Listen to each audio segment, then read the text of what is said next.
There's more real lemon juice in lemon-scented Pledge than there is in Country Time lemonade, and that, my friends, is disturbing.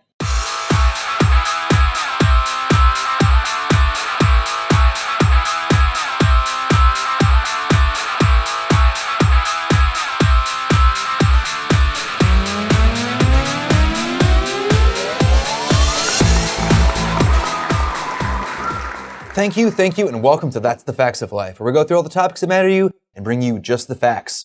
Today's topics include Wall Street fights, cyber plights, and the NFL's might. But before we get there, let's check in on that FINRA naughty list. In a bizarre turn of events, FINRA managed to get itself off of its own naughty list this week. As some of you may recall, Jill Weil accused FINRA of illegally firing her in a classic he said, she said argument. She said she was fired because of her age, gender, diagnosed anxiety disorder, and not being too excited for Sweetos Cheetos. She also alleged that her boss faulted her performance at staff meetings he disrupted with off-color remarks about French actor Gerard Depardieu. But does anyone outside of France or Russia even really know who that is? FINRA took the he said defense, in which he said she was fired because of a decline in arbitration volume, and they could not justify paying her nearly $200,000 salary, employee complaints, and occasionally dressing inappropriately at the office. Well, a federal jury in Florida agreed with what he said, finding the firing was legal. The jury recognized that the elimination of Ms. Weil's position was a legitimate business decision driven by a decline in case filings and a hate for Cheetos. In other news, it may only be February, but 2015 is already starting to heat up. As some of you have probably heard, Wall Street is currently locking horns with FINRA over their cards proposal, which has created a hard line in the sand. Wall Street thought that the line wasn't enough and decided to draw another one with their sights on the Department of Labor's new rule proposal.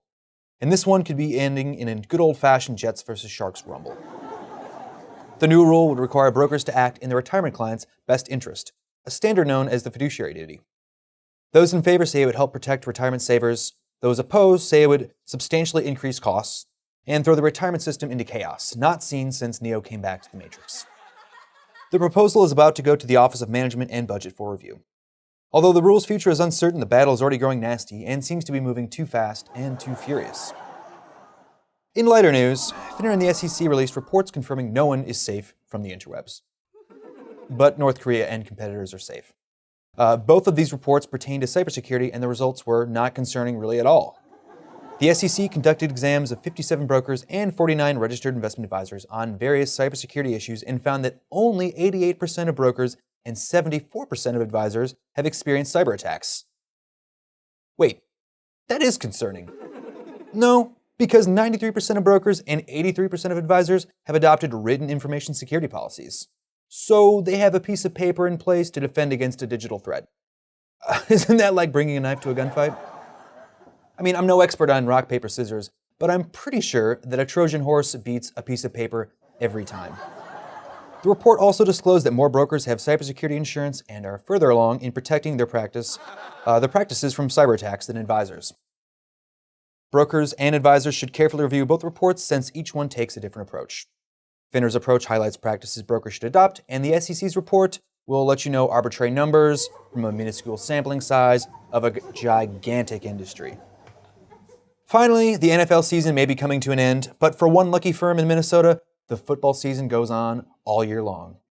That's right, former NFL QB Brooks Bollinger has attained his FINRA Series 7 and 66 registrations and was subsequently drafted by Freedom Financial Partners.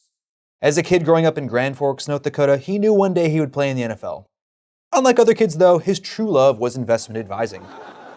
While the QB for the University of Wisconsin, he was once referred to as a triple threat. He could scramble. He could hand it off. He could give rock-solid investment advice. So congratulations to Mr. Bollinger on achieving your childhood dream. And that'll do it for today. For more industry news, check out the Compliance Digest or stop in another couple weeks for another episode of That's the Facts of Life. And in case you didn't know, drivers kill more deer than hunters. And that, my friends, is a fact of life.